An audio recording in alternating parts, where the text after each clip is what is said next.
How many people who were, let's say, Chinese party officials, how many of them are alive because they killed a political prisoner and took that person's heart and lungs and put it into the Chinese official? Probably more than one. I think experts are forever damaged, at least, for those of us who live through this. I've got a feeling that climate change was going to look different. So before the pandemic happened, I was saying one argument against spending all your money on climate change is it's not the only big threat. And I listed pandemics and asteroids as the other risks. Now, look what this pandemic did to our economies. Yes, I'm sticking with my 5,000 net, keyword net, so when all of you come back later to tell me I'm wrong, you'll forget the net part.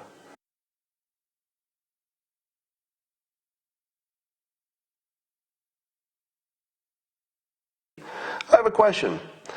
Does China's death tolls, which we know are all bogus, but I wonder if it includes the political prisoners that they carve up for parts.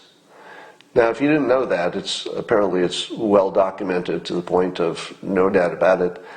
So China is using political prisoners for parts.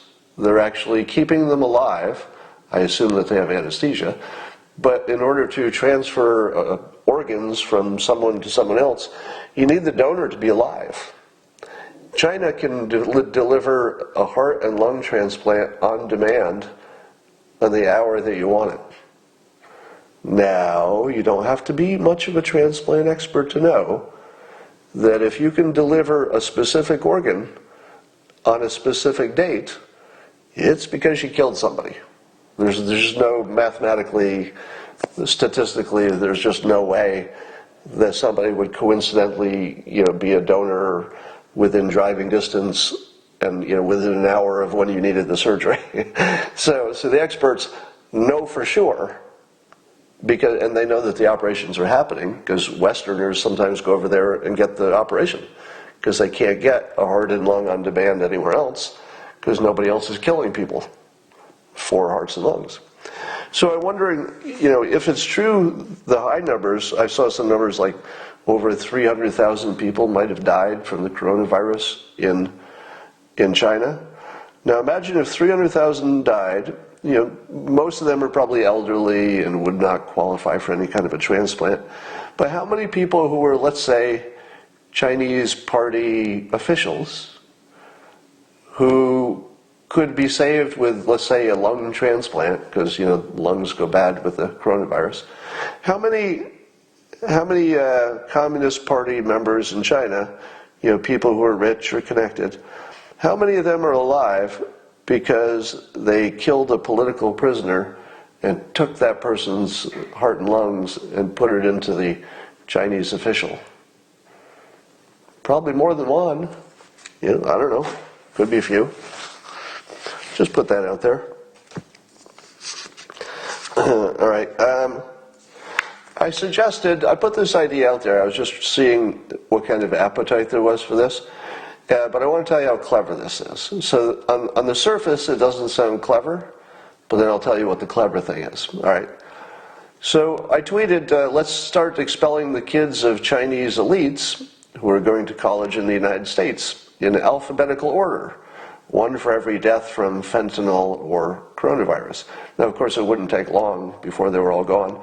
But there are quite a few children of the rich people, the elites, the connected people in China, who, as a status symbol, go to college in the United States. Because if you're a Chinese official, you like to say that your kid went to Harvard or Stanford or some good American college.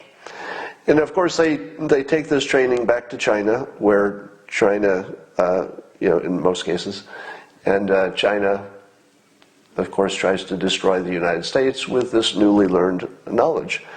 And so now the colleges, of course, the universities, they make a lot of money from the foreign students because they can charge them the full price. The foreign students are not necessarily getting scholarships. So it's profitable for the colleges, that's why they do it a lot. But here's the strength of the idea. If you just said today, just today, all kids of Chinese elites go home today. Now that would make a big statement, but it wouldn't be nearly as good as my idea of doing it in alphabetical order. Now, I don't know if you ever saw Schindler's List, but this is a persuasion technique I learned from a scene in Schindler's List, meaning that, without going into details, the bad guy was executing prisoners somewhat randomly, and the prisoners had to wait and wonder if they were next. Now, as bad as it is to be executed, that happens kind of quickly, right? You get shot in the head, you're kind of dead quickly, as bad as that is. But not knowing if in the next 5 minutes you're going to be shot in the head, because you're watching other people get shot in the head right in front of you, has got to be far more psychologically devastating, right? I mean, stands to reason. So here's the idea. Instead of just saying all Chinese children of elites have to leave their colleges and go home, that would be like pulling the Band-Aid off all at once. It'd be bad. It would get their attention. They wouldn't like it at all. But it would also be over really quickly. So it's not nearly as good. What you want to do is say, it's nothing personal. We're not even going to decide who goes first. We'll just do it in alphabetical order. And then on day one, you say, looks like we got a week of fentanyl overdoses and this many corona deaths. Okay, that's 175. So we'll just go down the alphabet until you get 175 kids, and you just send them home. Just send them home. You got to be gone by tomorrow. And then the next day, the elites in China say, what the heck just happened? Wait a minute, what's our last name? My last name starts with F? Oh, maybe we should do something about this. So if it doesn't hurt the elites, it doesn't count, because they're the only ones who get a vote. So I would say let's just send them home in alphabetical order. Don't have to do it right away. Just start the process in alphabetical order, and make it just mechanical. No human decision involved. We'll just get a statistic, go down the alphabetical list, send them an email, say be gone by Tuesday. And you don't even have to negotiate about it. You don't even have to ask China for anything in return. There's no negotiating here.